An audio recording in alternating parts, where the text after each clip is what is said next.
آپ میرے گھر سرکار نے فرمایا کوئی کام کی نوعیت یا رسول اللہ، کیونکہ نوافل سنن اصل بات یہی ہے کہ نوافل سنن بندہ گھر ہی ادا کرے، اصل مسئلہ یہی ہے. اور مسجد میں جو نوافل سنن ہم ادا کرتے ہیں ان سے کئی درجے گھر والی نوافل و سنن کا ثواب اللہ زیادہ عطا فرماتا ہے. یہ باقاعدہ مسئلہ حدیث سے ثابت ہے. یا رسول اللہ سنن و نوافل پڑھنی ہوتی ہے. میں مفہوم حدیث عرض کروں صحیح بخاری کا. سرکار علیہ السلام کی بارگاہ میں عرض کی آپ تشریف لائیں گے، میرے گھر کے کسی کونے میں آپ نماز پڑھ دیں گے. چلو میں اسی جگہ کو برکت سمجھتے ہوئے ساری زندگی وہیں مصلی بچھا کے آپ سے برکت لینے کی غرض سے وہیں اپنی نماز ادا کرتا رہوں گا. سرکار صلی اللہ علیہ وسلم تشریف لے آئے. غالباً جو امام بخاری نے صحیح بخاری میں جملے لکھے وہ کوئی آج کل کے اعتبار سے غالباً چاش کا ٹائم جب شروع ہوتا ہے نا، کوئی 7:30 8 بجے کے قریب کا ٹائم تھا. صبح کے وقت سرکار تشریف لائے. سرکار مدینہ کے ساتھ صحابہ کرام تھے. سرکار علیہ السلام جب گھر پہنچے، آج کے پیروں کو دعوت فکر ہے جو ڈاکو بن کے اپنے مریدوں کو لوٹتے ہیں. سرکار صلی اللہ علیہ وسلم تشریف لائے، اپنے غلام سے پوچھا تیرے لیے تیرے گھر میں کس جگہ آسانی ہے جہاں میں نماز پڑھ دوں.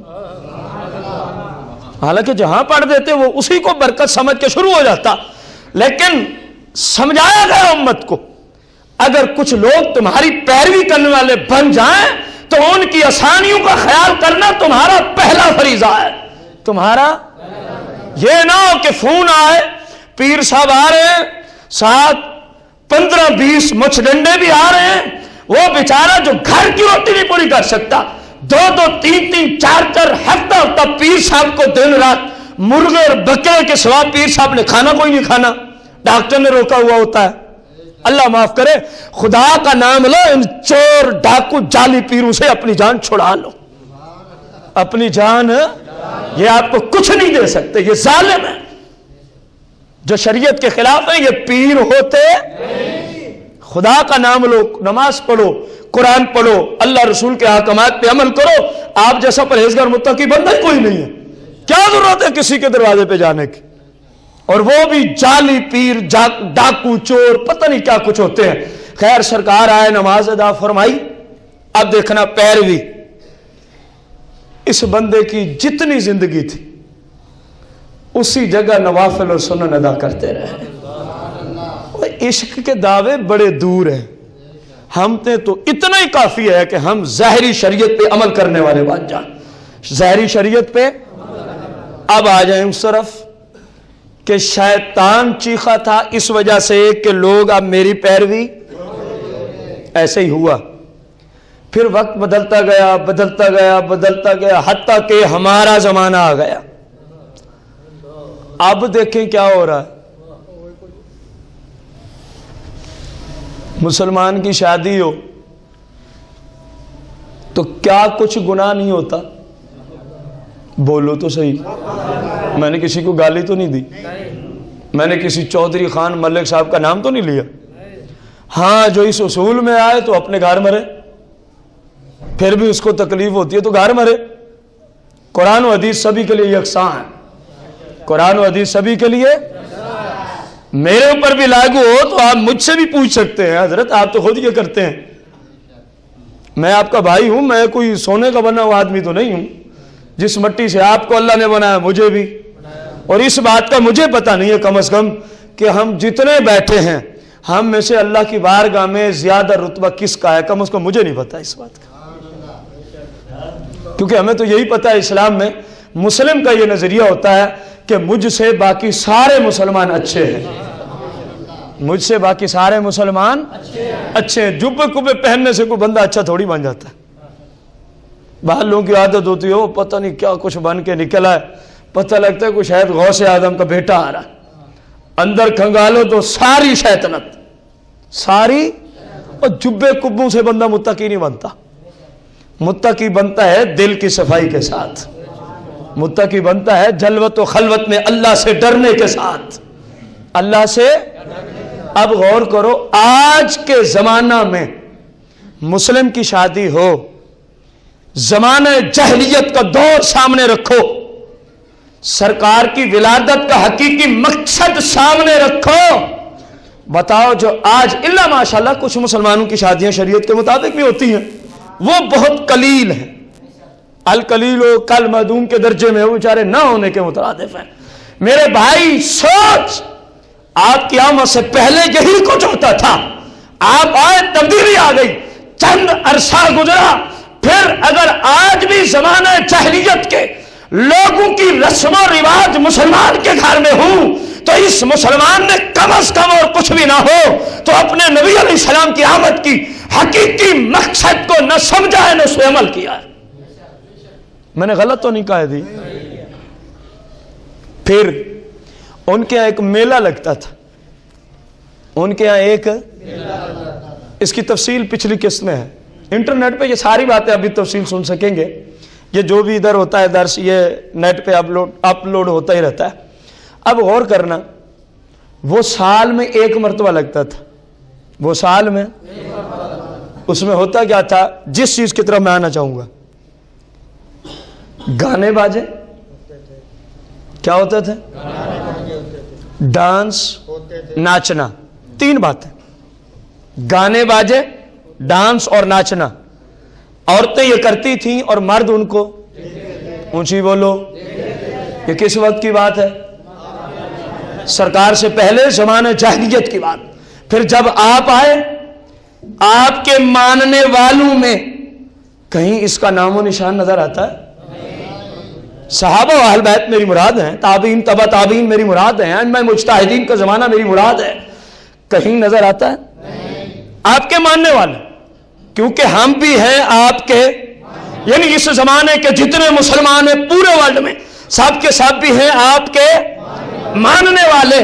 میں پوچھتا ہوں، ان کا یہ میلہ اس انداز میں کہ مرد عورت اکٹھے ہوتے تھے سال بعد، بے پردگی ہوتی تھی، اس انداز میں، ویسے تو دکان یہ وہ سب چلتا تھا، میں اس انداز کی بات کر رہا ہوں، اجتماعی حیثیت کے اعتبار سے بات کر رہا ہوں، یہ لگتا تھا سال کے، وہاں ناچتی بھی تھی عورتیں، گاتی بھی تھی عورتیں، زنا کرواتی بھی تھی عورتیں، مرد ان کی عزتیں بھی لوٹتے تھے، اور اس بات کو برا اور عیب کوئی سمجھتا، کیونکہ ان کو انسانیت کا پتہ ہی نہیں تھا کس چیز کا نام انسانیت ہے۔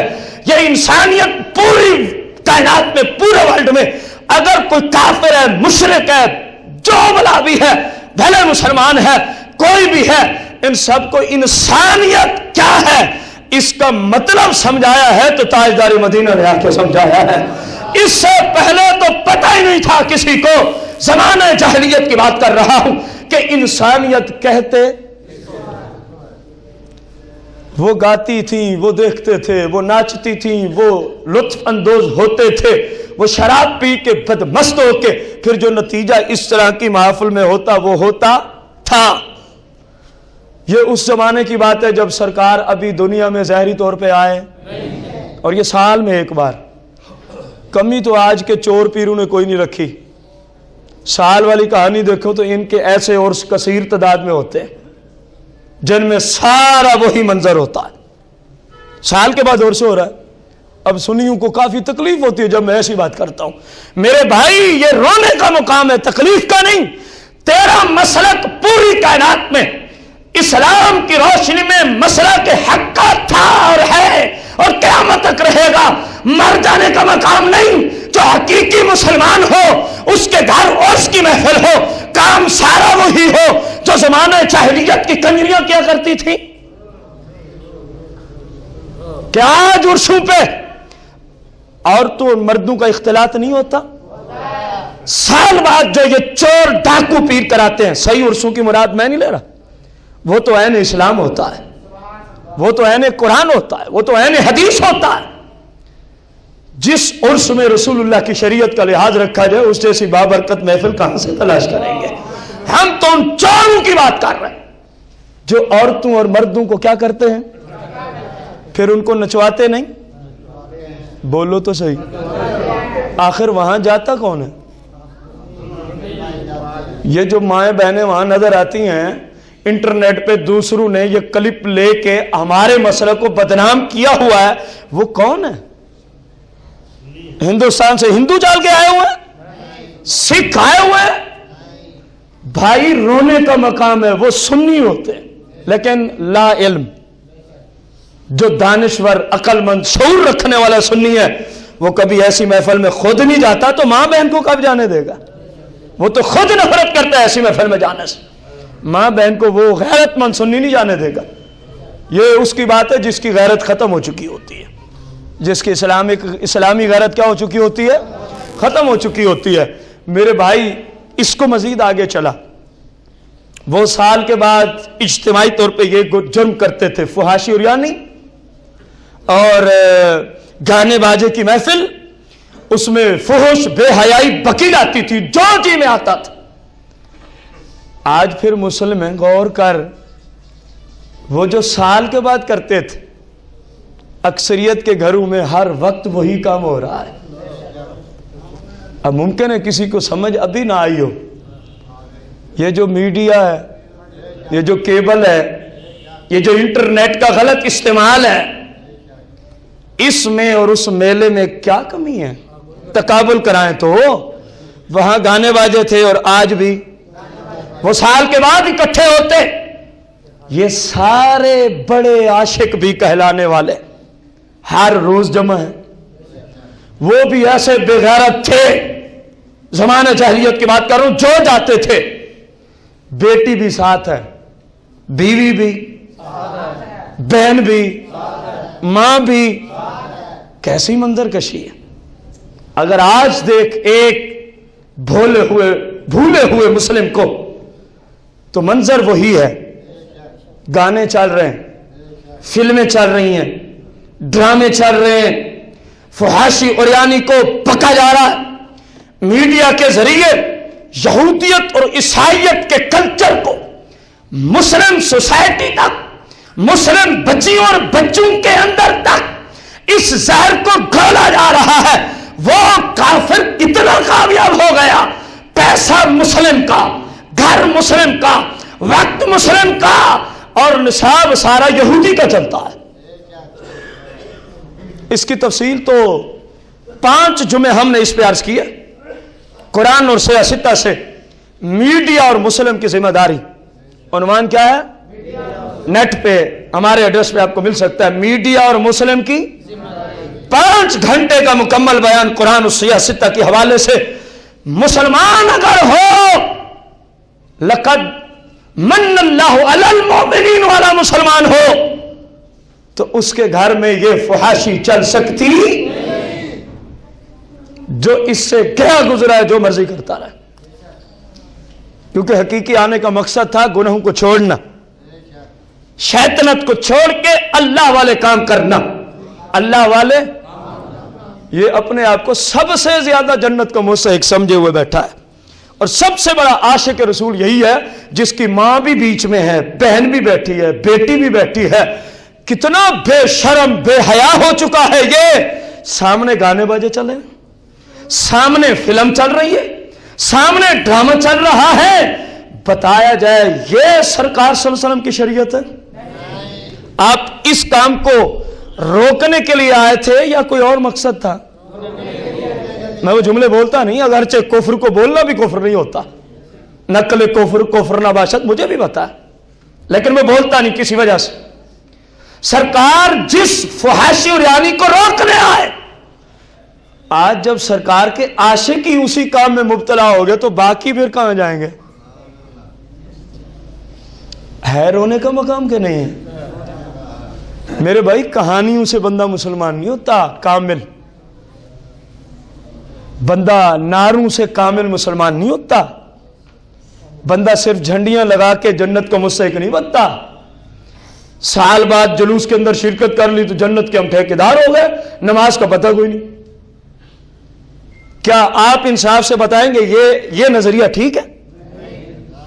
بندہ اللہ کا فرض نہ پڑے، بس ہم سال بعد جلوس میں تو جاتے ہیں، جنتی ہو گئے، یہ نظریہ ٹھیک ہے؟ سرکار کی کوئی حدیث ہے ایسی؟ وہ تو سب جھوٹ ہے۔ جو 12 ربیع الاول شریف کے دن کی خوشخبری 12 لوگوں کو بھیجے گا، جنت واجب ہو جائے گی، فلاں فلاں ہو جائے گا، سب بکواس۔ یہ جو میسج چلتے ہیں نا، جھوٹے ہیں۔ اگر کوئی نہیں، اگر 12 14 15 20 بندوں کو، ہر بندے نے ایک اپنی دکانداری بنا رکھی ہے، اگر اتنوں کو نہیں بھیجے گا تو گھر میں کوئی بہت بڑا کیا ہو جائے گا؟ یہ تو مشرک لوگوں کے کردار ہیں۔ نماز نہ پڑھو تو کچھ نہیں ہوتا ان کو، اگر میسج اس طرح کا نہ کرو جو جھوٹ پہ مبنی ہے تو بندے گھر کے مر جائیں گے۔ یہ تو وہی چور پیروں کی تبلیغ آ گئی، اگر تو ہمیں راضی نہیں کرے گا تیرے گھر کا نقصان ہو جائے گا۔